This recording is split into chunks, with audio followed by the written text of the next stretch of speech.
औज़ुबिल्लाहिमिनश्शैतानिर्रजीम बिस्मिल्लाहिर्रहमानिर्रहीम अस्सलामु अलैकुम वरहमतुल्लाहि वबरकातुहू। Hello friend, hello EFMS family. उम्मीद है कि आप बिल्कुल ठीक ठाक होंगे, खैर आफियत के साथ होंगे। एक बार फिर आपको इंट्राडे ट्रेडिंग के इस एपिसोड में हम वेलकम करते हैं और आज हम फोरकास्ट करने वाले हैं कि गोल्ड आज अपनी नोयत के लिहाज से कैसा रहेगा।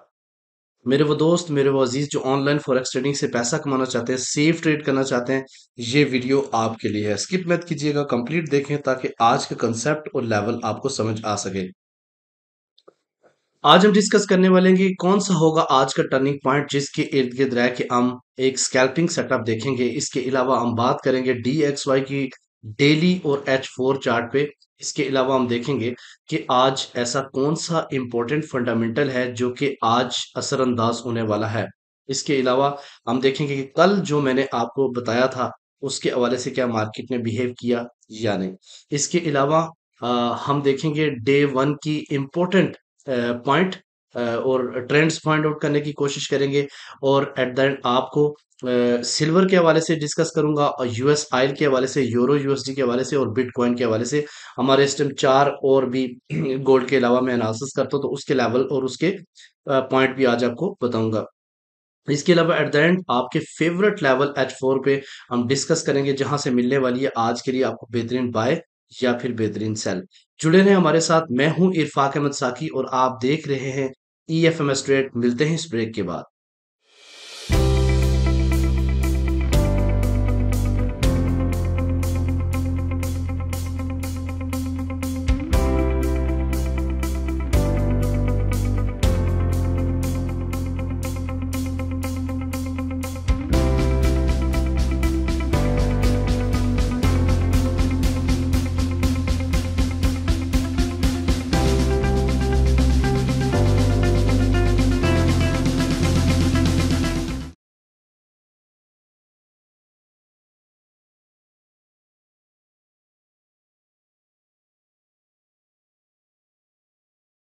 Welcome friend. अगर आप न्यू हैं और अभी तक आपने हमारा चैनल EFMS ट्रेड सब्सक्राइब नहीं किया तो सबसे पहले सब्सक्राइब कर लें, बेल आइकन पे क्लिक कर लें ताकि रोजाना की अपडेट आपको मिल सके। इसके अलावा हम कोर्ट्स रिपोर्ट्स के हवाले से भी इंशाल्लाह गोल्ड के साथ साथ बाकी पेयर की कोर्ट रिपोर्ट भी इंशाल्लाह शेयर करेंगे, जिससे आपको काफी अंदाजा हो जाया करेगा कि कमर्शियल और नॉन कमर्शियल किस डायरेक्शन में बैठे हुए हैं और उसी डायरेक्शन में आप जो है ना ट्रेड करके पैसा बना सकते हैं।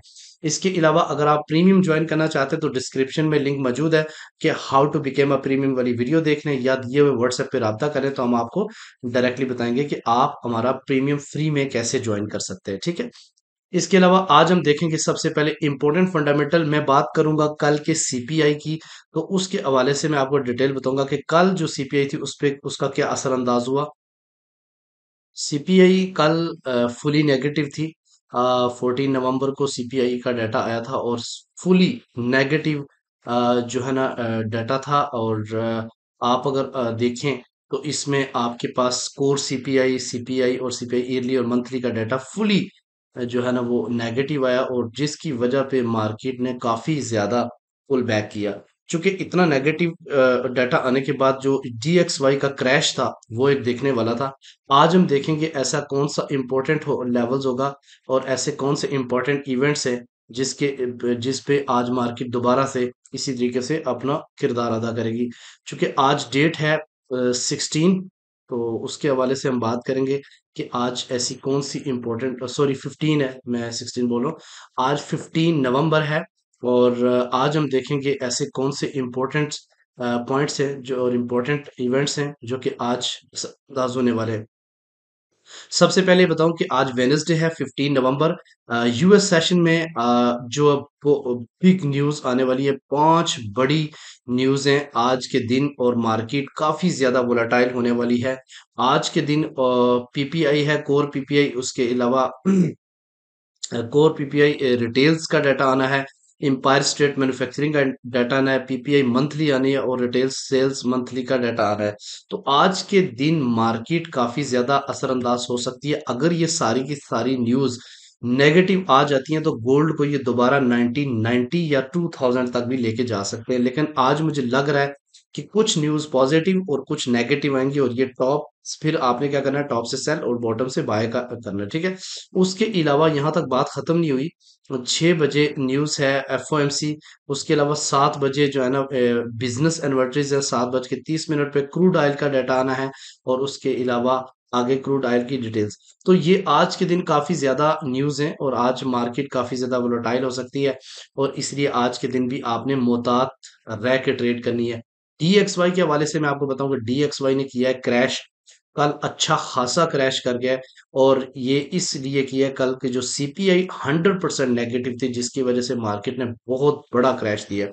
और एक लेवल था डिमांड जोन और 104.7 उसको भी ब्रेक कर दिया और इस वक्त मार्केट दोबारा से रिकवर होने की कोशिश कर रही है। आज अगर रिकवर करती भी है तो ये ज्यादा से ज्यादा क्या कर सकती है वो भी मैं आपको थोड़ा सा बता दूं। हो सकता है कि आज के दिन मार्केट जो है ना थोड़ा सा पुल बैक दे, इस एरिया तक रीटेस्ट करे और ये एरिया कौन सा है, 104.8 का, यहाँ तक रिकवर कर सकती है और फिर नीचे ड्रॉप। अगर इस एरिया को यानी 10 ये जो जोन है ये कौन सा है, 104, अगर इससे नीचे ड्रॉप हो जाता तो फिर ये नेक्स्ट जो इसका डिमांड जोन बनेगा 103 या 102 का एरिया बनेगा, ठीक है। अच्छा, हम बात करते हैं कि अगर हम डेली की देखें तो डेली इसका जो डीएक्सवाई का ट्रेंड है वो बेरिश है, ठीक है। तो अगर हम इसके ऊपर फेब अप्लाई करते हैं तो हम देखते हैं कि इसका रीटेस्ट कहाँ बनता है। वैसे मैंने ये लेवल निकाला था, हम देख लेते हैं कहाँ पे बनता है इसका जनाब। अगर रीटेस्ट होता है तो ये देखें, मैंने आपके सामने ना ये लाइन लगाई थी और ये जो लाइन है ये कौन सी जगह पे, आपको थोड़ा सा ये भी बताता चलूं कि ये लाइन एग्जैक्टली इस एरिया पे यानी 50% अगर रिकवरी देता है, 50% ये रिट्रेसमेंट देता है तो फिर भी जनाब एक 104.8 का एरिया बनता है, जो कि मैंने ऑलरेडी आपको बता दिया कि यहाँ पे मार्केट यहाँ तक रिट्रेस कर सकती है। और अगर यहाँ तक मार्केट रिट्रेस करती है तो ये गोल्ड को 1953 या 54 तक लेके जा सकते हैं, जहां पे आपको एक बेहतरीन बाय मिल सकती है आज के दिन, ठीक है। अच्छा, आज देखते हैं आज का इंपॉर्टेंट टर्निंग पॉइंट। आज का जो टर्निंग पॉइंट है वो नोट डाउन करें। आज का टर्निंग पॉइंट है 1962.399 यानी ऑलमोस्ट 1962.4 आप कह सकते हैं। आज का टर्निंग पॉइंट है और अगर इससे ऊपर मार्केट रहती है तो हम बाय देखेंगे और अगर इससे नीचे M30 क्लोज होती है तो हम सेल रीजन देखेंगे, ठीक है। अच्छा, इसका बहुत ही सिंपल मेथड्स है, चाहे आप कौन सी स्ट्रेटेजी यूज कर रहे हो उसके, मतलब जैसे बाज लोग मूविंग एवरेज यूज करते हैं, बाज लोग अपने अपने स्ट्रैटेजी हैं, बाज लोग इनगल्फिंग यूज करते हैं। तो जो भी पैटर्न आपको इस एरिया से ऊपर मिले यानी 1962.4 से, तो आपने बाय अटेम्प्ट करनी है और अगर नीचे है तो आपने सेल अटेम्प्ट करना है। लेकिन कहाँ तक करना है ये बहुत ही ज्यादा इंपॉर्टेंट है।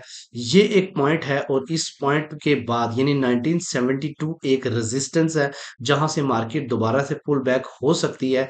और अगर डाउन की बात करते हैं तो डाउन में आपने 1930 53 का एरिया, 52 का एरिया है और ये भी एक स्ट्रॉन्ग डिमांड जोन है जहां से मार्केट पुल बैक हो सकती है।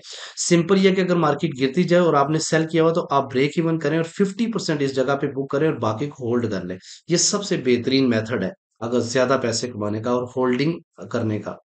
अच्छा जी, बात करते हैं आज के डेली के हवाले से, तो मैं आपको थोड़ा सा डेली का भी बताता चलूं कि मार्केट इस जोन के अंदर है। ये जो पैरेलल लाइंस मैंने अटेम्प्ट किए हैं, लेकिन जो इंपॉर्टेंट लेवल है वो 1971 का है। अगर 1971 ब्रेक होता है तो फिर मार्केट का जो अगला लेवल बनेगा वो 1990 का एरिया होगा। तो अगर इससे नीचे डे वन की क्लोजिंग होती है तो फिर ये दोबारा से अपना लोअर साइड पे रीटेस्ट करने की कोशिश करेगा जो कि 1930 का एरिया है। और ये गैप मार्केट फिल किए बगैर वापस आ गई। इसकी रीजन ये है कि जो एस सीपीआई का डाटा नेगेटिव है उसकी वजह से। अच्छा, आज देखते हैं जनाब, सबसे पहले हम बात करते हैं यूएस ऑयल पे। तो यूएस ऑयल के हवाले से मैं थोड़ा सा आपको बताता चलूं कि यूएस ऑयल का मैंने बताया था कि अगर 77 से ऊपर क्लोजिंग डे वन की देता है तो ये फिर बाय में जा सकता है, और एग्जैक्टली इससे ऊपर क्लोजिंग हो चुकी है। अभी मैं आपको इसका टर्निंग पॉइंट बता देता हूँ, 78 इसका टर्निंग पॉइंट है। अगर इससे ऊपर ऊपर H4 क्लोज रहता है तो आपने बाय देखनी है, जो ही इससे नीचे H4 क्लोज करे देन आपने सेल देखनी है। सेल का जो अटेम्प्ट है वो 77 तक या फिर 75 तक भी हो सकता है, ठीक है। और बाय का जो अटेम्प्ट है वो आप जो है ना 79 के ऊपर प्रॉफिट बुक कर सकते हैं, और सेकंड वन जो है ना 81 तक बुक कर सकते हैं, ठीक है। 81 जो है ना आगे स्ट्रॉन्ग सेलिंग जोन है। इसी तरीके से अगर हम बात करते हैं यूरो यूएसडी की, तो यूरो यूएसडी ने कल बहुत जबरदस्त कमाल किया है, बहुत ही जबरदस्त कल पुल बैक दिया यूरो यूएसडी ने, अनबिलीवेबल। अगर हम बात करते हैं इसके यहाँ से, इसका सेलिंग जोन ये नहीं है, यहाँ पे मार्केट रुक गई आगे, इसका सेलिंग जोन 1.091 है, लेकिन उससे पहले मार्केट थोड़ी अगर रिट्रेसमेंट करती है तो रिट्रेसमेंट वाला जो एरिया बनेगा 1.079 से लेके 1.074 तक का एरिया है। ये एरिया रिट्रेसमेंट हो सकता है, और अगर यहां से मार्केट H4 नीचे क्लोज हो जाती है तो फिर ये अपने डिमांड जोन की तरफ चला जाएगा, जो कि 67 और 64 का एरिया है, ठीक है जी। उसके बाद अगर हम बात करते हैं जनाब बिटकॉइन की, तो बिटकॉइन ने तो कल एक जबरदस्त पुल बैक दिया है। कल मार्केट क्रैश हुई है, अच्छी खासी क्रैश हुई है, और मैंने आपको बोला था कि 34 और 33 की रेंज में अगर बीटीसी मिले तो आप बाय कीजिएगा। और अभी मैं आपको बताऊं कि मार्केट थोड़ी सी पुल बैक करेगी। ये ट्रेंड लाइन आपके सामने है, इस ट्रेंड लाइन के मुताबिक 36,200 के आसपास मार्केट सेल हो सकती है दोबारा से। लेकिन अगर H4 इसके ऊपर क्लोजिंग दे देगी तो फिर ये पुल बैक कर जाएगा ऊपर 38,000 और 40,000 की तरफ, ठीक है। इसी तरीके से हम सिल्वर के हवाले से बात करेंगे, तो सिल्वर ने भी कल गोल्ड, चूंकि सिल्वर गोल्ड के साथ चलता है, तो कल सीपीआई में डॉलर जो है ना वो वीक होने की वजह से सिल्वर ने भी बहुत अच्छा खासा पुल बैक दिया है। तो सिल्वर अब रिट्रेसमेंट अगर करने आएगा तो 22.7 का एरिया जहां से रिट्रेसमेंट कर सकता है, इससे नीचे गिर गया तो सेलिंग है। इस यहां तक आप जस्ट वेट कर सकते हैं कि यहां से आप एक बेहतरीन बाय लें, लेकिन इस वक्त सिल्वर जो है ना वो एक सेलिंग जोन में खड़ा है, ठीक है जी। यहां से बाय करके आप तो स्टक हो सकते हैं, ये मैं बताऊं। अगर आप चाहते हैं कि इसके अलावा भी कोई पेयर ऐड करें तो कमेंट सेक्शन में वो पेयर लिखें, इंशाल्लाह वॉच लिस्ट के अंदर मैं वो पेयर भी ऐड करूंगा। अब हम देखते हैं जनाब अपने इंपॉर्टेंट लेवल्स H4 के, और कहां से आपको मिलने वाली एक बेहतरीन बाय और कहां से मिलेगी बेहतरीन सेल, हम वो वाले लेवल्स आपके सामने रखने वाले हैं। तो ये बहुत ही इंपॉर्टेंट होते हैं H4 के लेवल्स, और H4 के अंदर ही एक सस्टेनेबल ट्रेड होती है अगर आप लॉन्ग टर्म ट्रेड करना चाहते हैं तो। अच्छा जी, एक पॉइंट है जो मैं आपको बताऊं कि अगर रिट्रेसमेंट की भी बात करें तो गोल्ड 56 का एरिया तक रिट्रेस कर सकता है, और ये एक ट्रेंड लाइन है जो मैंने ड्रा की आपके सामने। थोड़ा सा मैं इसको जूम आउट कर देता हूं ताकि आपके लिए आसानी हो सके। ये जो पॉइंट है 1956 और 1954 का, इससे नीचे H4 अगर क्लोज होती है तो मार्केट दोबारा से S2 और S3 की तरफ जा सकती है, अदरवाइज S1 से एक बाय अटेम्प्ट की जा सकती है।